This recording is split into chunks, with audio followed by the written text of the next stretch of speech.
بسم الله الرحمن الرحيم الحمد لله والصلاة والسلام على رسول الله وعلى آله وصحبه ومن والاه. Salam alaykum wa rahmatullah. On m'a dit de parler du comportement, des relations. En fait, c'est un thème qui est très large et très vaste. Et je vais me focaliser sur le comportement du musulman avec le non-musulman. Parce que c'est important. Très important. Et malheureusement, très peu d'imams ou de prédicateurs n'abordent cette thématique, alors qu'elle est fondamentale puisque nous vivons en tant que musulmans dans une société où la majorité de nos concitoyens ne sont pas musulmans. Et si on ne connaît pas les règles de vivre, du vivre ensemble, musulmans, non musulmans, on peut commettre des injustices. Et sans doute la plus grande des injustices que nous allons commettre à cause de notre ignorance, vous savez c'est quoi? C'est de faire fuir les gens de l'islam. Ouais. Et c'est la pire des choses. Parce que Dieu condamne dans le Coran ceux qui barrent la route aux gens et qui les empêchent de cheminer vers Dieu. En tant que musulmans, nous pouvons éloigner les gens de Dieu. Ou nous pouvons être un barrage qui empêche les gens de découvrir la vérité. À cause de notre comportement, à cause de notre mauvaise compréhension et pratique de l'islam. Le prophète sallallahu alayhi wa sallam a dit un jour à certains de ses compagnons, vous êtes, donc il parle à ces compagnons-là, une minorité toujours, munaffirun.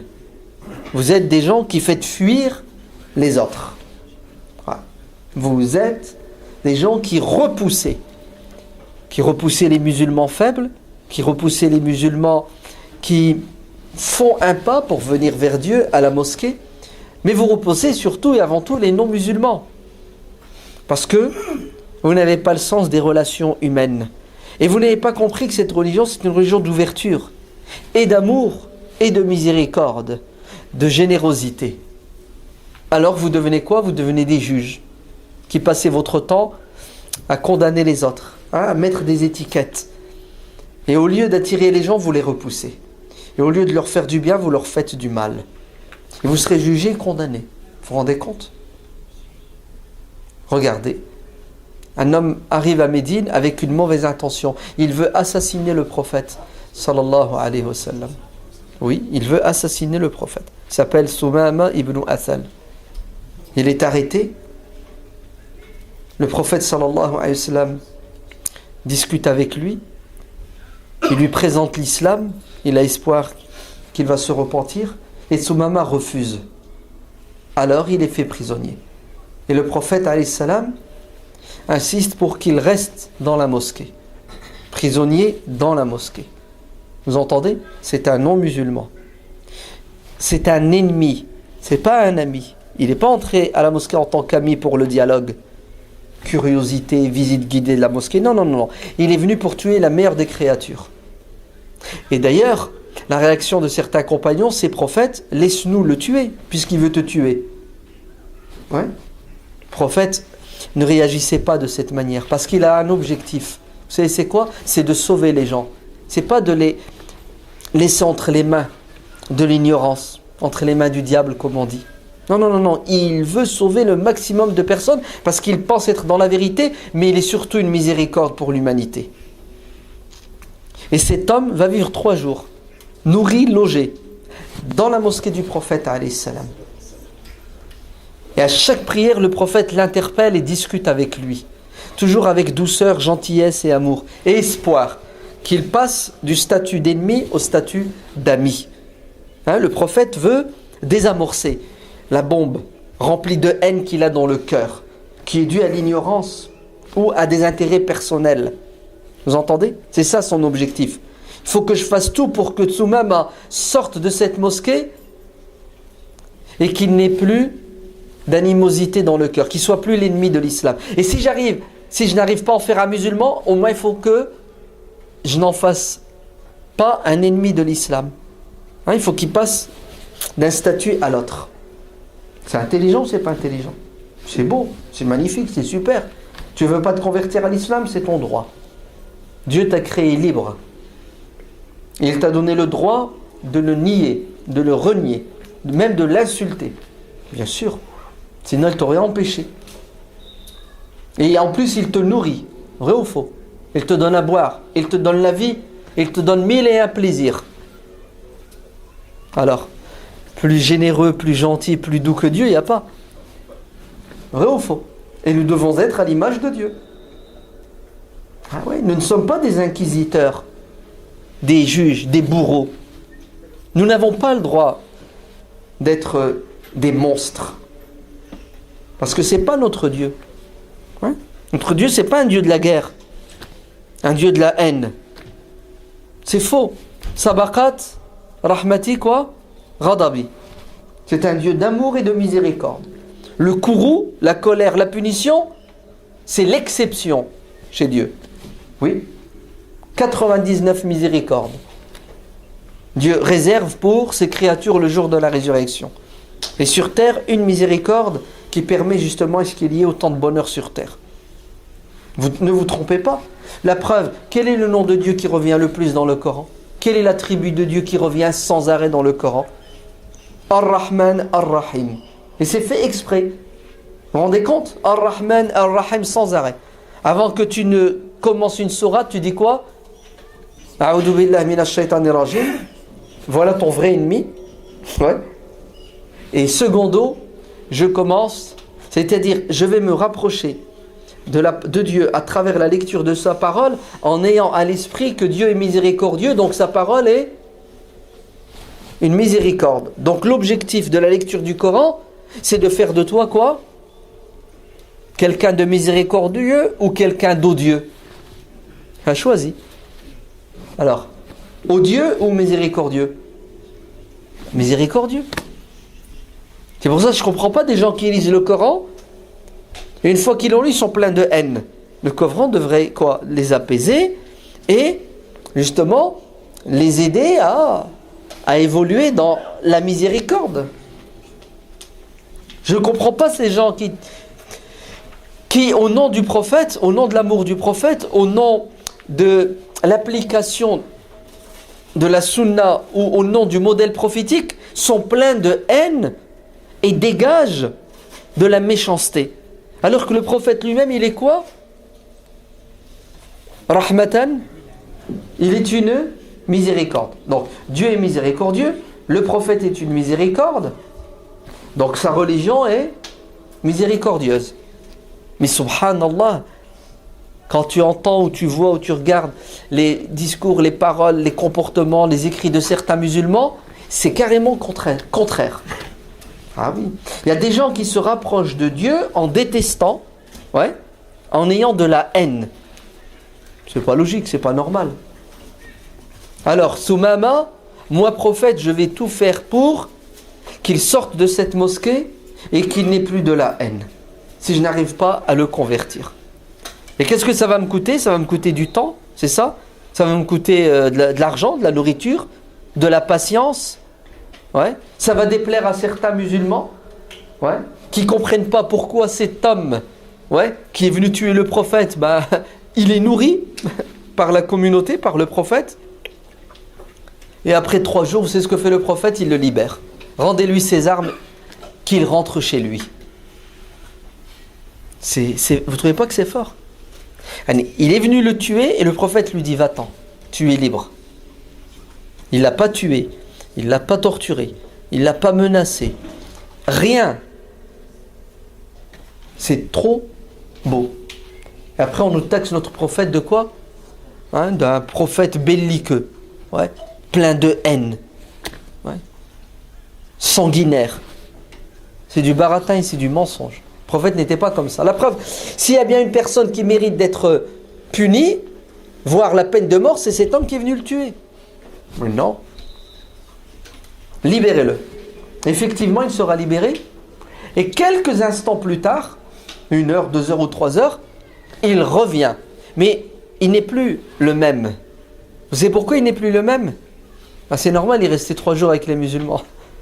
Il a été nourri 3 jours. Il a été abreuvé 3 jours. Il a dialogué 3 jours.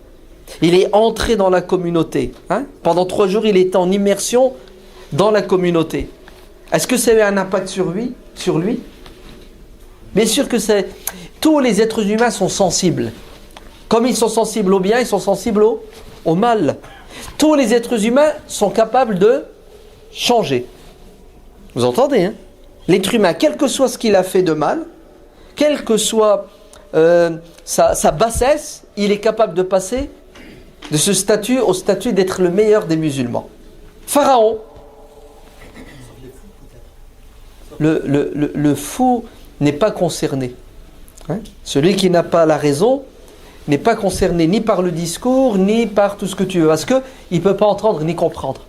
On parle de ceux qui sont responsables, c'est-à-dire qui sont capables d'entendre et de comprendre.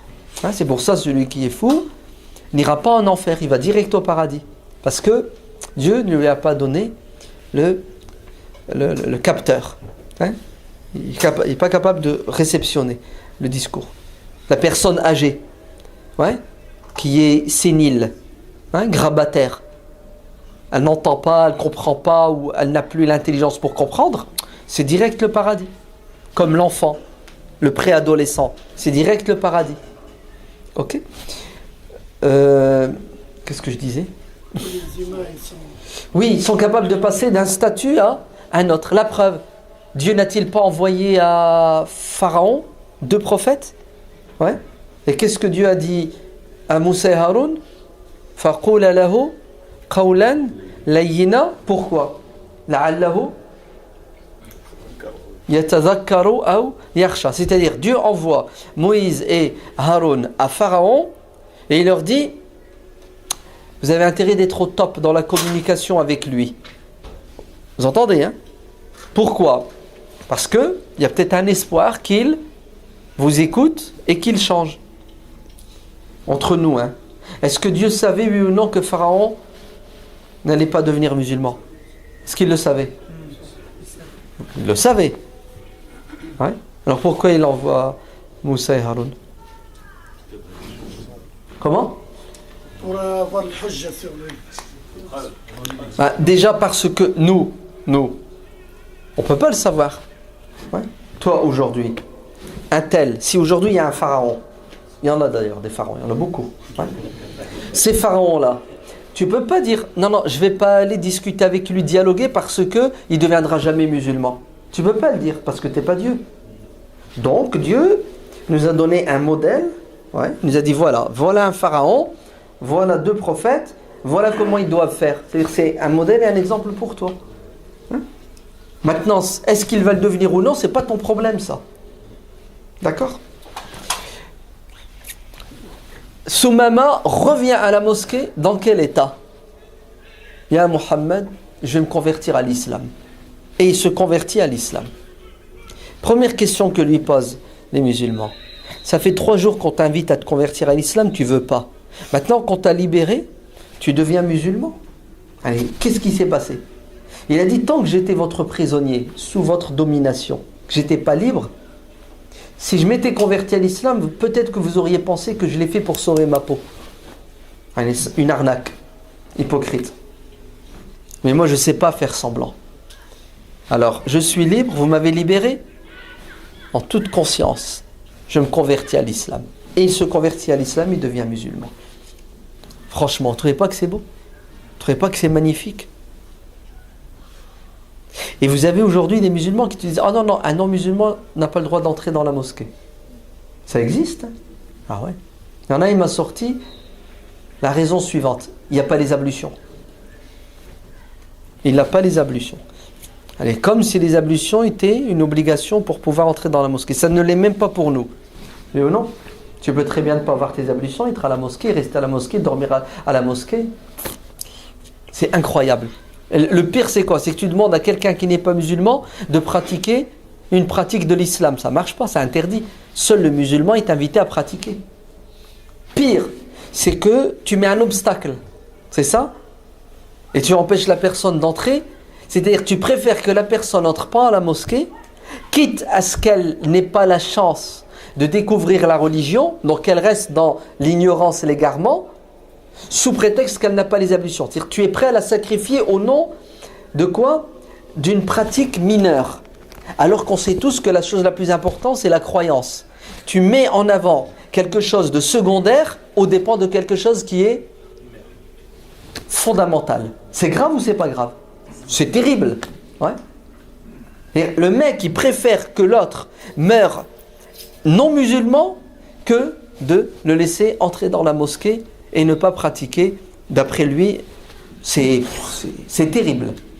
C'est terrible. C'est-à-dire, on n'a pas le sens des priorités et on n'a pas le sens des concessions. Vous entendez? Le sens des priorités, qu'est-ce qui est plus important? Et secondo, le sens des concessions. Il faut fermer les yeux sur certaines choses pour quelque chose de primordial. Ah non, la charrue avant les bœufs. Vas-y, des bourrins. Parce qu'on ne cherche pas à toucher les cœurs des gens. Vous entendez? Tout ce qui nous intéresse, c'est qu'on ne soit pas touché.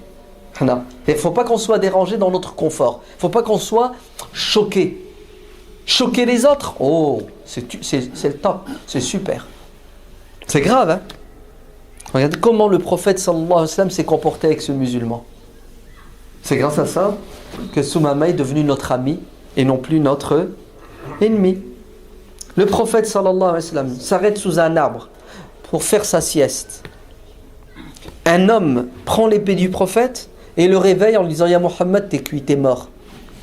Qui va te protéger, qui va te défendre ?» Tous ses compagnons dorment par-ci, par-là. Le prophète le regarde, zen, c'est pas emporté. Vous entendez? Il est agressé, il reste comment? Calmos, mec. T'énerve pas, t'emporte pas. Pourquoi est-ce qu'on démarre au quart de tour? Pourquoi est-ce qu'on est des excités, des énervés? C'est pas comme ça que tu résous les problèmes. Réfléchis, ok, avant d'agir. Prophète, zen. Ouais. Et il le regarde, il lui dit, t'inquiète, il y a quelqu'un qui va me défendre. Il lui dit, qui ça? Tes compagnons, tes gardes du corps, le temps qu'ils bougent, t'es mort. Il lui dit, non, Allah va me défendre. Et il est pris de panique, paralysé. Ça, c'est la volonté de Dieu. Vous savez que Dieu est capable de tout. Ouais. Ah non, on l'oublie. Hein. On croit que les choses vont changer uniquement grâce à notre effort. C'est faux. Les choses vont changer grâce à ton intention, grâce à ton intelligence, grâce à tes efforts et la volonté de Dieu. Et Dieu veut quand il veut, pas quand toi tu veux. Ouais. Parce qu'on a la volonté de Dieu, on veut la soumettre à notre désir. Ouais. Mais ça ne marche pas comme ça. Tu sèmes et t'attends. Quand Dieu veut que le fruit soit mûr, il sera mûr. Mais si Dieu ne veut pas, pourquoi tu baisses les bras?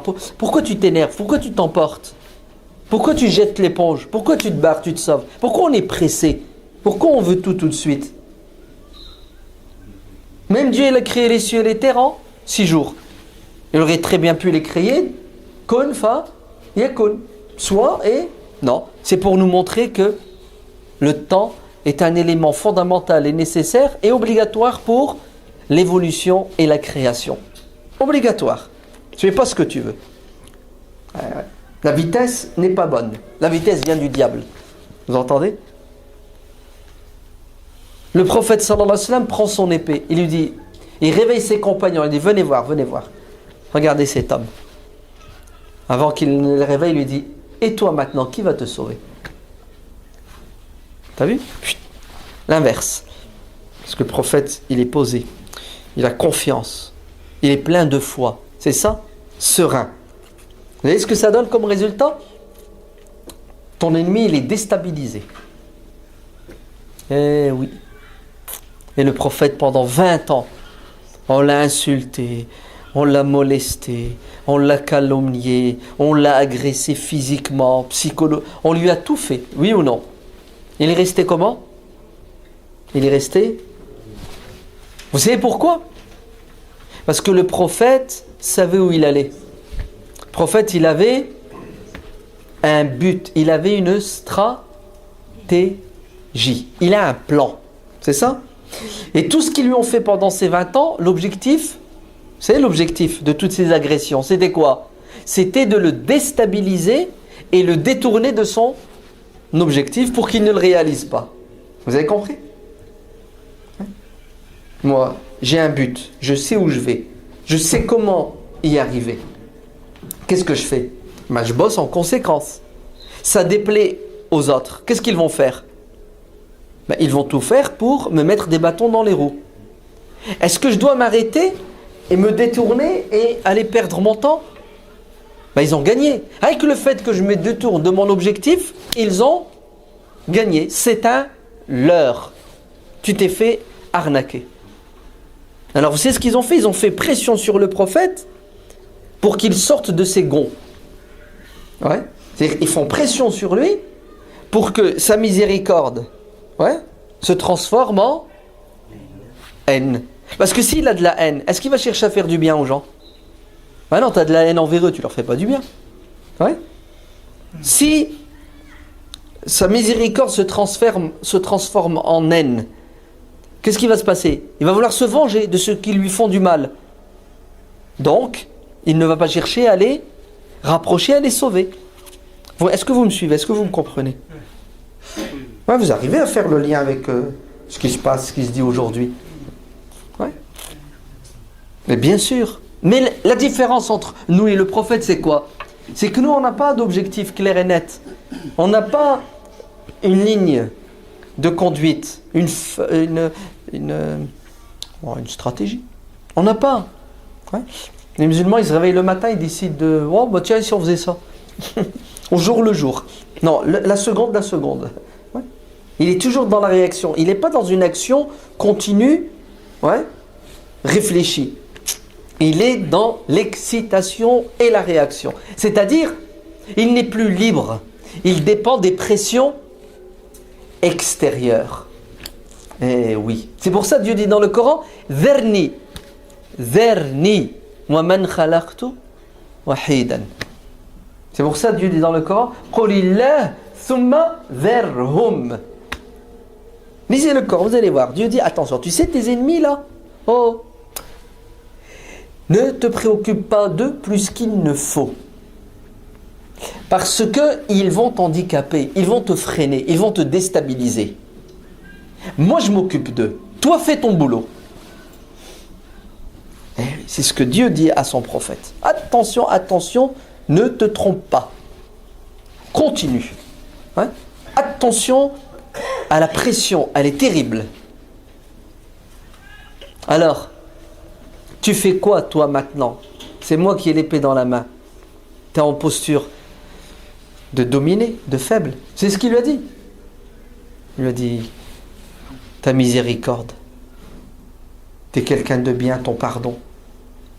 Et le prophète, il l'a quoi? Il l'a tué. Il l'a insulté. Il lui a fait quoi?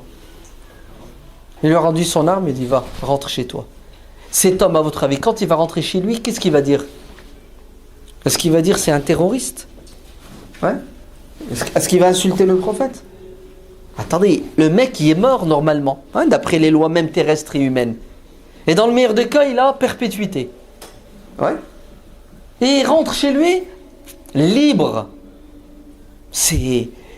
Ça dépasse l'entendement, oui ou non? Vous trouvez pas que c'est pas normal? Eh oui. Il est trop fort notre prophète, alayhi salam. Oui ou non? Il est trop beau. Ouais. Vous savez pourquoi? Parce que son objectif, c'est de sauver cette personne. Si le prophète l'avait exécuté, ouais, il serait où aujourd'hui? Il serait où? Oui, vous avez tout compris. Et lui, son objectif, c'est quoi? Est-ce de mettre les gens en enfer ou les sauver de l'enfer? Voilà, vous avez compris. Vous avez tout compris. Celui qui veut le bien aux gens, celui qui leur souhaite le bien, ouais, fait tout pour diriger les gens vers le chemin du bien. Et il est prêt à se sacrifier. Il est prêt à prendre sur lui. Ouais. Celui qui n'en a rien à cirer, qu'est-ce qu'il fait? Il les condamne et il fait tout pour les éloigner. Consciemment ou inconsciemment. Hein. C'est impressionnant. Il y a un homme qui vient, il dit, ya Mohammed, donne-moi. Donne-moi. Et le prophète va lui donner des centaines. Vous savez de quoi? De moutons. Et combien un mouton? Combien? 200 €? À peu près. L'Aïd 250. Quand c'est l'Aïd. Hein? C'est ça. 250. Imaginez-vous 100 moutons. 1000 moutons. Le mec il n'est pas musulman. Hein? C'est impressionnant. Quelle générosité. Vous savez ce qu'il a fait? Il dit, oh super.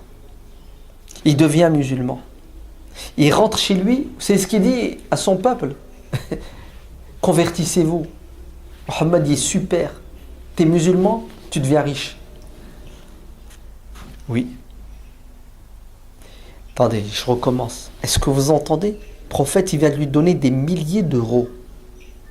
Pour qu'il soit quoi? Waouh! Des milliers d'euros. Vous comprenez maintenant le hadith? Si quelqu'un devient musulman, c'est mieux que la terre et tout ce qu'il y a dedans. Non, on va le dire autrement. Si je dois donner toute ma richesse, tout ce que j'ai pour que quelqu'un devienne musulman, je le fais ou je le fais pas? Voilà, vous avez compris. Ouais. Attendez, il y a un homme, il s'appelle Safwan ibn Umayya. Il a combattu le prophète pendant 21 ans. Vous entendez, hein? Le prophète va lui emprunter des armes pour combattre les Hawazin et les Saqif. Une fois la bataille de Hunayn terminée, c'est ce que fait le prophète. Il lui donne des milliers de moutons. Une colline entre deux montagnes, à perte de vue, des milliers de moutons. C'est ce qu'a fait le prophète. Il lui a donné. Il n'est pas musulman, hein, Safwan. Waouh! C'est impressionnant, mais il fait quoi?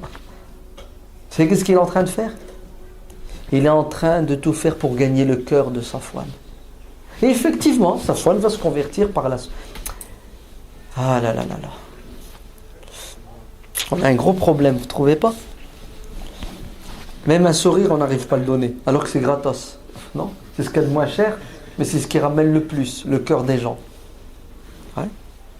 Le musulman, il va croiser un non-musulman. Tu crois qu'il va lui faire un sourire? Allah, il le regarde comme ça du coin de l'œil. Non? Avec méchanceté. Ouais. Ah non, mais c'est terrible notre comportement. Ah ouais. Hein. Mieux, tu sais quoi? Faut pas leur dire bonjour aux non-musulmans. Le prophète sallallahu alayhi wa sallam a dit, ne soyez pas les premiers à saluer. Comme ça. Il connaît que les hadiths qu'il veut, hein, qu'il arrange. En fait, qui vont dans le sens de sa nature belliqueuse, pleine de haine. Non, le prophète alayhi salam a dit, ton ennemi qui te combat, ok? Ah, tu vas pas lui sourire. Hein. Tu es au champ de bataille, tu es en conflit avec lui, il faut que tu lui montres que, attention, je suis bon mais pas... Très bien, bête. Ok. On est dans la mosquée, c'est ça? Ok. Ah ouais. Mais sinon, dans la vie de tous les jours, tu côtoies des gens qui ne sont pas tes ennemis, qui sont différents de toi, certes. D'ailleurs, au passage, toi aussi, tu es différent d'eux. Hein. Ouais. Si l'autre est différent de toi, c'est parce que toi, tu es différent de lui. Et ben, c'est à ce moment-là où tu dois exprimer toute ta bonté, toute ta gentillesse, toute ta miséricorde, comme le prophète alayhi salam l'a fait, hein, tout au long de sa vie. Asma, sa belle-sœur, la sœur de Aïcha, radiallahu anha, hein, la fille de Abu Bakr as-Siddiq. Elle vient et dit, ô messager de Dieu, il y a ma mère qui me rend visite, elle n'est pas musulmane.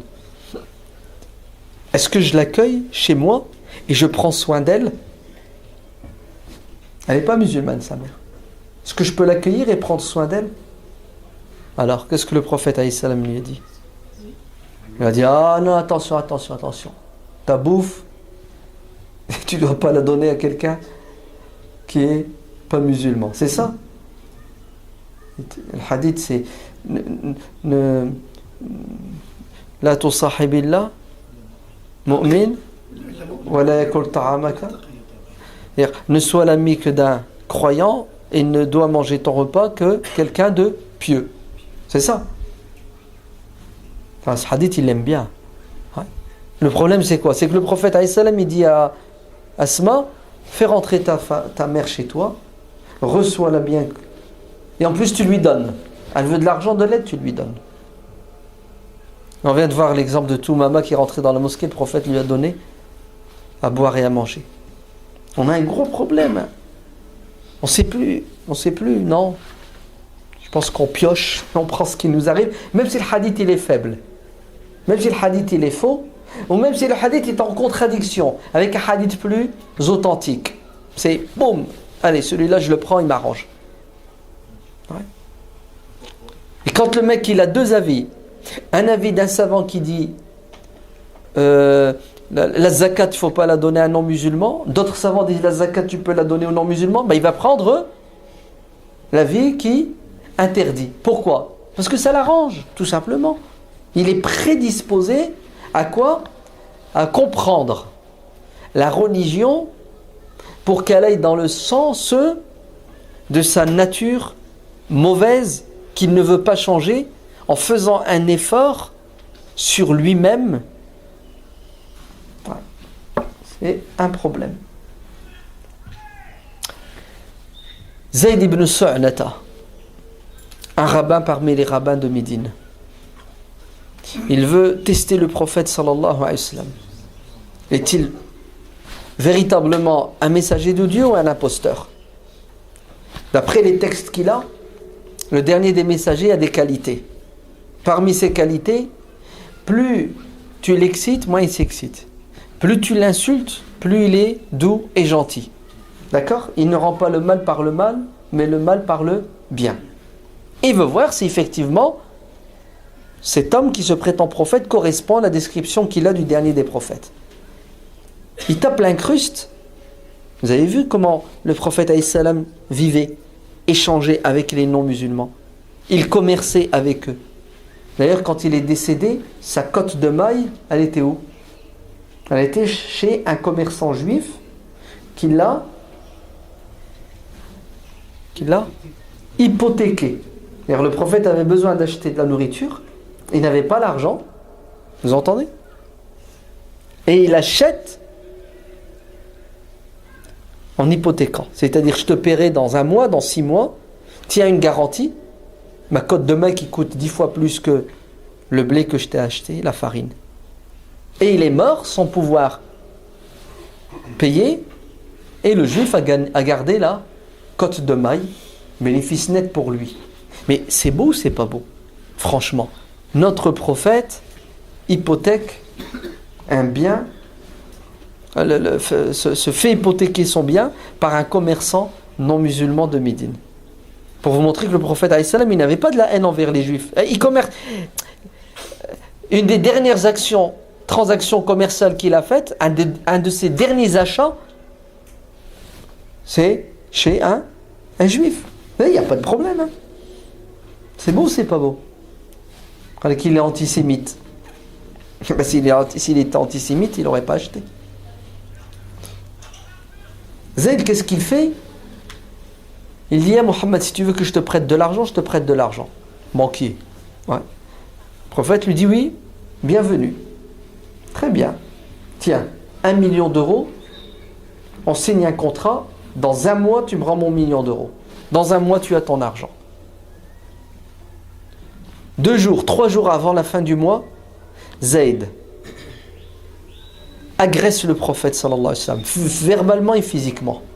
À la sortie de la mosquée, il attrape le prophète par sa cape, il le tire, il lui dit « Ya Muhammad, rends-moi mon fric. Vous êtes tous des voleurs, vous, les fils de Abd al-Muttalib. » Eh oui, devant tout le monde, en public. Alors qu'il reste encore 3 jours. Bien entendu, les compagnons qui sont là ne supportent pas ce manque de respect et même cette agression. Alors moi, lui dit prophète, laisse-moi lui trancher la tête. Laisse-moi lui trancher la tête, c'est trop ça. Attends. Le prophète lui dit non, ya Omar, non, on va régler le problème autrement. Pourquoi tu veux régler le problème avec de la violence? Eh oui. Et pourtant, c'est lui qui a commencé. Hein. C'est ce que dit le prophète à Omar. Ya Omar, j'aurais souhaité que tu l'interpelles en lui disant de faire sa demande de manière plus Et oui. Et de me dire à moi de lui rendre son argent. Voilà, tu aurais dû intervenir en essayant d'apporter une solution à l'amiable. Très bien, tu veux ton fric? Tu l'auras. Et Omar, prends-le avec toi, mets-le au trésor public, et tu lui rends ses dates, tu lui rends son fric, et tu lui rajouteras un peu plus, parce que tu lui as fait peur. Waouh! Vous vous rendez compte? Et tu lui rends 1 million d'euros, plus 10 000 euros. Pourquoi? Parce que tu lui as fait peur. Franchement, c'est beau, c'est pas beau? C'est puissant quand même. Omar prend Zayd. Vous remarquez, il y a 5 minutes, il voulait le tuer. Hein. Et maintenant, il le prend, il l'emmène. Et il parle, il discute avec lui. Pourquoi? Parce que les compagnons étaient comme ça. Ouais. Ils sont des êtres humains, ils ont des réactions. Mais quand le prophète dit quelque chose, subhanallah, on dirait qu'ils appuyaient sur un bouton et tout se transformait en eux. Et quand ils arrivent au trésor public, vous savez ce qu'il lui dit, Zayd? Il lui dit, non, tout ça c'était du cinéma. Je voulais le piéger, le tester. Parce que, voilà ce que dit notre livre sur le dernier des messagers. Et j'atteste qu'il est le prophète. Et il s'est converti à l'islam. Ouais. Franchement, heureusement que Omar ne l'a pas tué déjà. C'est ça? Ouais. Heureusement que le prophète a interdit à Omar de le tuer. Heureusement que le prophète a gardé son sang-froid et il a réagi de cette manière. Sinon, il serait mort non musulman. C'est beau, c'est pas beau? C'est beau, hein? C'est magnifique. Abu Sufyan, ça vous dit quelque chose? Après la bataille de Badr, c'est lui qui devient le chef de la Mecque. Non, pardon, c'est lui qui devient l'ennemi numéro 1 du prophète. Eh oui. Et vous savez très bien ce qu'il a fait à Uhud. Et vous savez très bien ce que sa femme a fait à Hamza. Ouais. Abu Sufyan va venir de la Mecque à Médine. Écoutez bien, durant la période de la trêve d'Al-Hudaybiyah, en l'année 7 de l'Hégire. Supplier le prophète, écoutez bien, il vient à Médine. C'est l'ennemi du prophète. Il a un passif de criminel de guerre. Il vient à Médine.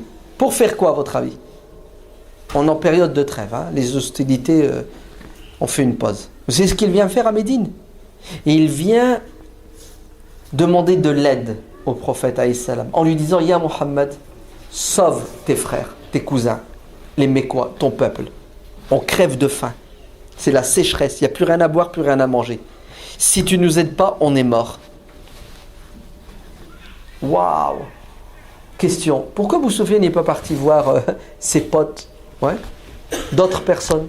Non, il va voir son ennemi. C'est incroyable. Ce qui prouve que pour Abu Sufyan, et d'ailleurs pour tous les non-musulmans de l'époque, qui combattaient le prophète et qui ne le combattaient pas, ça prouve qu'il savait très bien qui il était. Connaissait très bien ses nobles caractères. Vous voulez la preuve? Je dis dans le Coran: فَإِنَّهُمْ لَا يُكَذِّبُونَكَ وَلَكِنَّ الظَّالِمِينَ بِآيَاتِ اللَّهِ يَجْحَدُونَ. Ce n'est pas toi qu'ils remettent en question. En fait, ils n'ont pas de problème avec ta personne, parce qu'ils savent très bien qui tu es. Ils te connaissent. Tu as vécu 40 ans avec eux, avant que tu annonces que tu es prophète. D'ailleurs, ils t'ont surnommé l'homme de confiance, le véridique. Non, tu étais dans le livre des Guinness. The best, le meilleur. Vrai ou faux? Ils le savent. Hein? Donc, ils n'avaient pas un problème avec la personne du prophète, mais ils avaient un problème avec quoi? La religion du prophète. Ayatullah. Parce qu'elle remettait en cause leurs avantages, leur statut social, leurs coutumes, leurs habitudes. Ils ne voulaient pas changer. C'est pour ça qu'Abu Sufyan vient frapper à la porte du prophète. Il lui dit: sauve-nous de la galère. Qu'est-ce que le prophète alayhi salam a fait à votre avis? Il s'est frotté les mains, il dit: ouais, super, mes ennemis vont tous crever. Merci Seigneur. C'est ce qu'il a fait. Il a dit: pas de problème, je vous envoie à boire et à manger. Et le prophète fait une dua pour que Dieu les secours. Franchement, c'est pas trop puissant? C'est beau ou c'est pas beau? Et qui est Abu Sufyan et qui sont les Mécois? C'est ses ennemis. Et vous connaissez tous comment ça va se terminer. Quand il arrive à la Mecque, victorieux, qu'est-ce qu'il fait? Non, attendez. Avant qu'il entre dans la Mecque, il annonce. Et c'est passé dans toutes les radios de la Mecque et toutes les télés. Vous savez quoi? Toute personne qui ne prend pas les armes contre nous aura la vie sauve. Voilà. On n'est pas venu faire un massacre. Non. On est venu régler des problèmes politiques. Toute personne, vous entendez, hein, qui choisira d'être dans le camp de la paix sera en paix avec nous.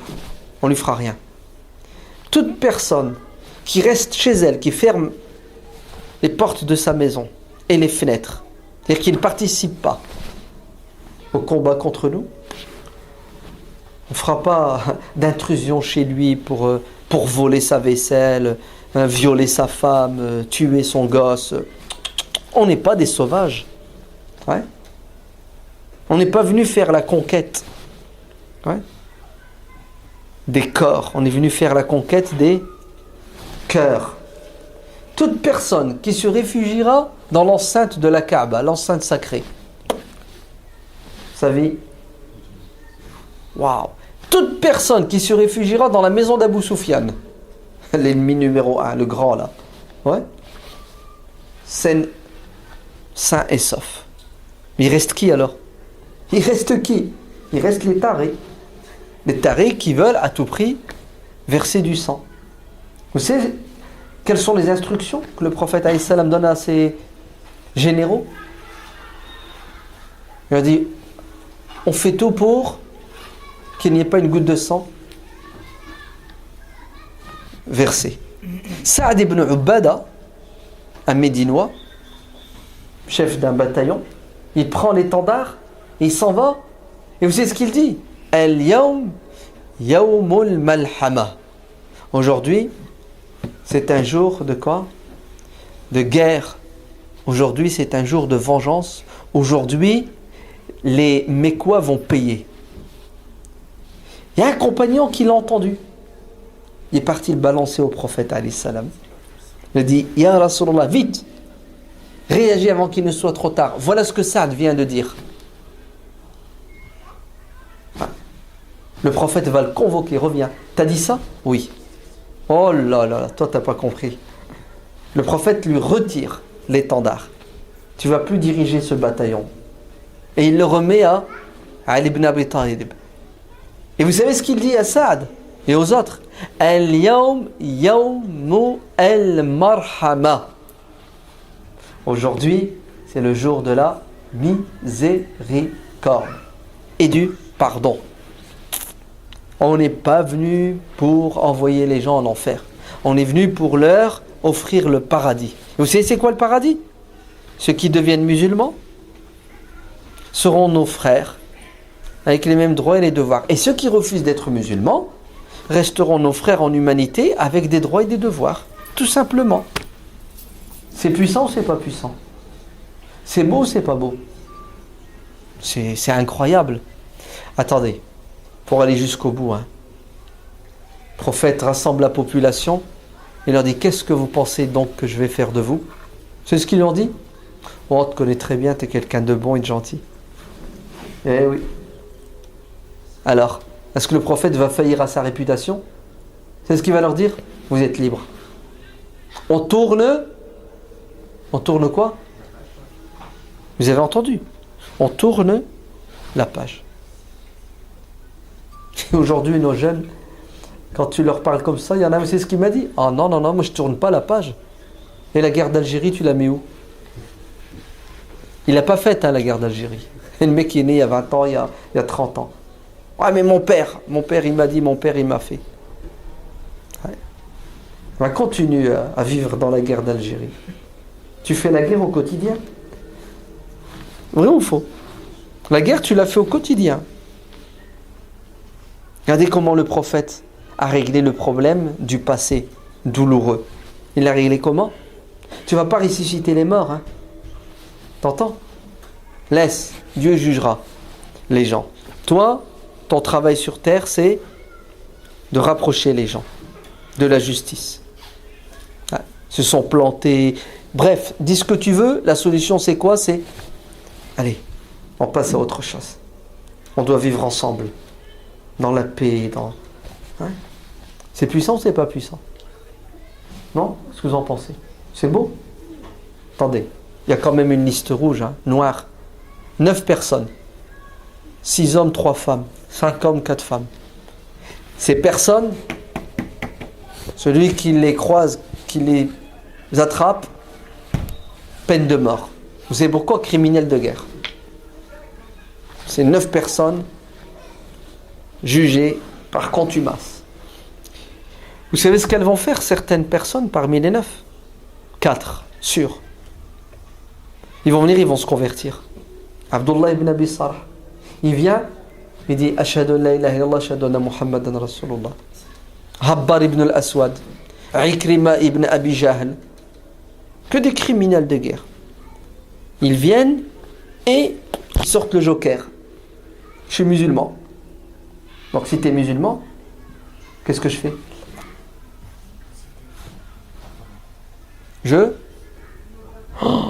C'est incroyable. C'est-à-dire le prophète les met sur la liste, ils ont été jugés. Le mec il se convertit, stop, on ne peut plus rien faire. Vous savez pourquoi? Parce que l'islam efface la conversion. C'est impressionnant, non? Vous ne trouvez pas?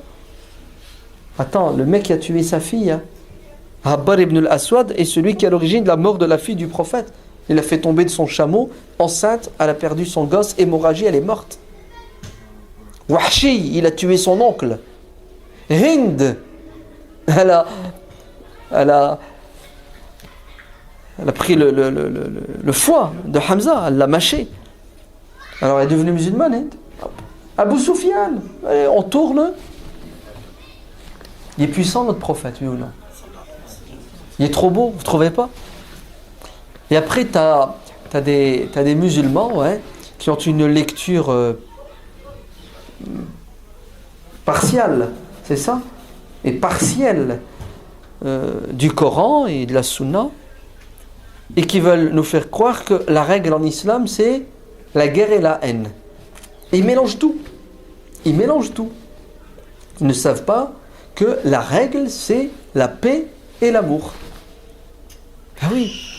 Parce que Dieu n'a jamais incité à la guerre. C'est faux. Vous savez ce que Dieu dit dans le Coran? فَقَاتِلُوا الَّذِينَ يُقَاتِلُونَكُمْ. Combattez ceux qui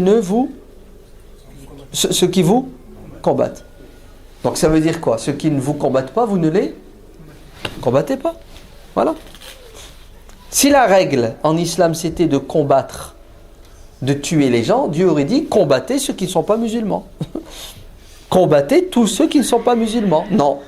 Dieu dit la guerre, c'est quand quelqu'un vous fait la guerre. Mais toi, tu n'as pas à commencer la guerre. Tu n'as pas. D'ailleurs, le prophète alayhi salam n'a jamais commencé la guerre. C'est pas lui qui a déclenché les hostilités. Ah oui, c'est une vérité. Pour les musulmans et les non-musulmans. Comment? Si quelqu'un me fait la guerre, moi en tant qu'individu, on va faire la distinction. On va faire la distinction entre une entité politique musulmane, souveraine et indépendante. On appelle ça un pays musulman, qui se fait agresser. Qu'est-ce que fait le pays, en l'occurrence? Ah oui, qu'il soit musulman ou pas musulman. Tout pays qui se fait attaquer, D'ailleurs, tous les pays sur Terre ont une armée, sauf la Suisse. C'est ça? Non? Tous les pays sur Terre ont une armée. À quoi elle sert l'armée? À protéger les frontières contre un ennemi extérieur. On est d'accord? Donc ça, c'est la loi.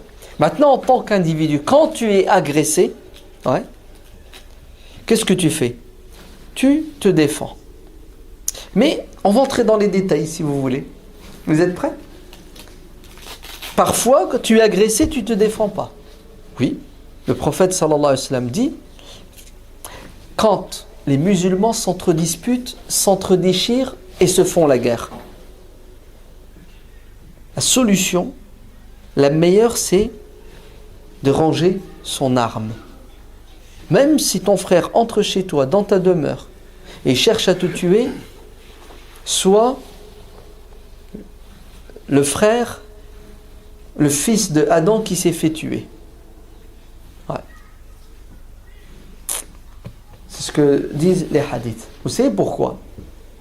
Parce que si il y a ce qu'on appelle la fitna, et les musulmans prennent les armes, ouais, tu tues, tu te fais tuer, etc., c'est un cercle vicieux.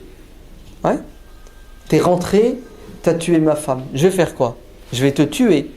Ben, ton frère va me tuer. Mais mon frère, qu'est-ce qu'il va faire? Il va te tuer. Et on s'arrêtera plus. C'est fini. La meilleure des solutions, c'est d'arrêter le sang. Mais bien sûr, il y a un prix. C'est lequel le prix? Ben, il y a certains qui vont y passer. Mais au moins le sang arrêtera de couler. Voilà. C'est ça la philosophie de l'islam entre musulmans. Maintenant, si entre musulmans, il y a deux entités, une politique et une seconde, écoutez bien, une seconde entité politique, qui ne veut pas reconnaître l'autorité. On appelle ça al-bari, al-bourat. Là, l'autorité légale, légitime, qu'est-ce qu'elle doit faire? Elle doit s'imposer. Et si elle n'a d'autre solution, si ce n'est que la violence physique, elle le fait. فَقَاتِلُوا الَّتِي تَبْغِي حَتَّى تَفِيَ إِلَى أَمْرِ اللَّهِ. D'accord? Donc, si tu mets une gifle à la joue gauche, je ne te tends pas ma joue droite. Sauf si je n'ai pas le choix. Ouais. Tu me mets une droite. Ouais. Tu es trop fort, tu es trop balèze. Ben, je ne vais pas chercher à t'en mettre une si je sais que si je t'en mets une, tu vas m'en mettre 10. C'est ce que je vais faire. Je vais encaisser le coup. Ouais. Je vais à l'intérieur bouillir. Ouais. Mais je vais faire le dos rond. Je vais laisser la tempête passer. Parce que je n'ai pas les moyens de répondre à une injustice par une justice qui va mettre fin à l'injustice. Si c'est pour condamner et combattre le mal et ça empire, c'est de la folie. Tu n'as pas le droit d'ailleurs.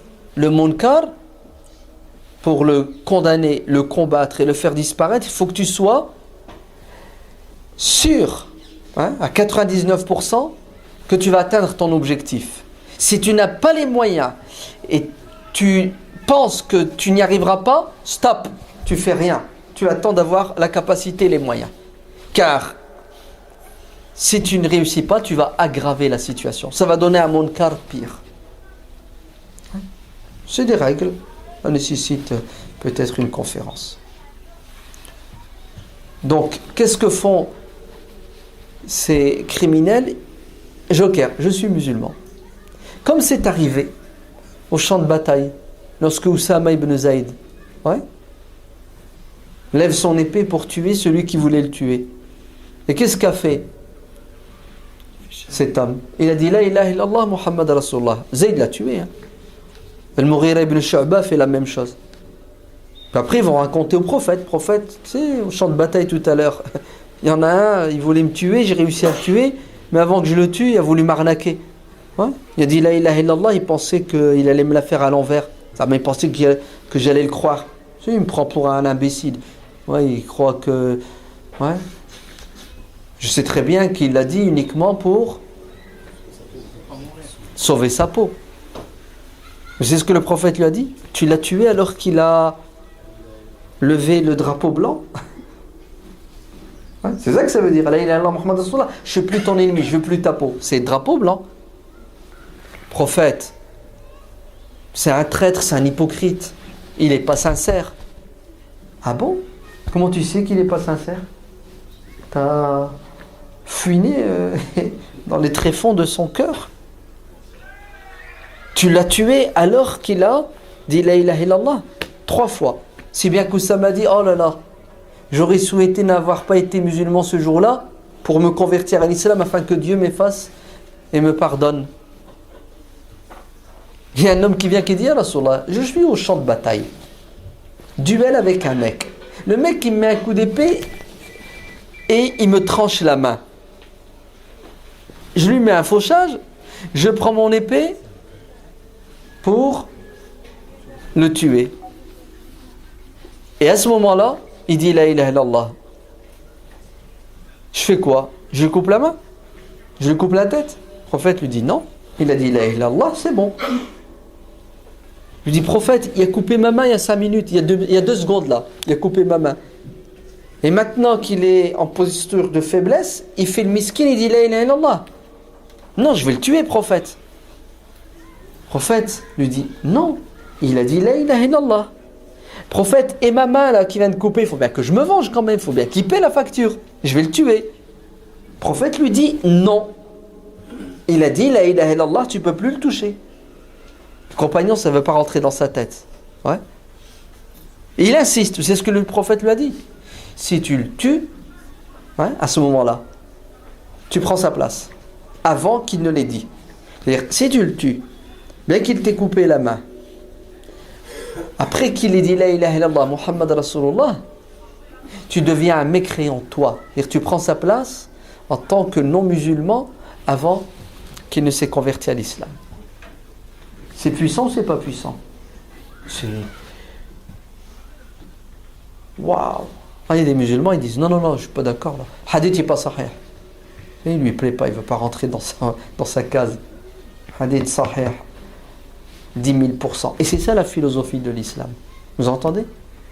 Wa huwa alladhi kaffa quoi? Aydiyakum anhum wa aydiyahum ankum. C'est ce que ça veut dire. Ça veut dire au moment du pacte de l'Hudaybiyah, il y a un groupe de Mécois qui ont essayé d'attaquer les musulmans en traîtres. Par la grandeur et la puissance et la volonté de Dieu, il n'y a pas eu de conflit. C'est ce que Dieu dit dans le Coran. Et par la grâce de Dieu, il n'y a pas eu de bataille entre vous. C'est-à-dire, c'est quoi? Qu'est-ce que Dieu veut? Dieu veut qu'il y ait une bataille ou qu'il n'y ait pas de bataille? Kaffa. C'est Dieu qui vous a, voilà, qui vous a retenu et il les a retenus. C'est beau, c'est pas beau? Asallahu an yaj'ala baynakum wa bayna alladhina aadaytum minhum quoi? Ouais, c'est bien. Regardez l'objectif. Dieu veut qu'il y ait entre vous et vos ennemis quoi?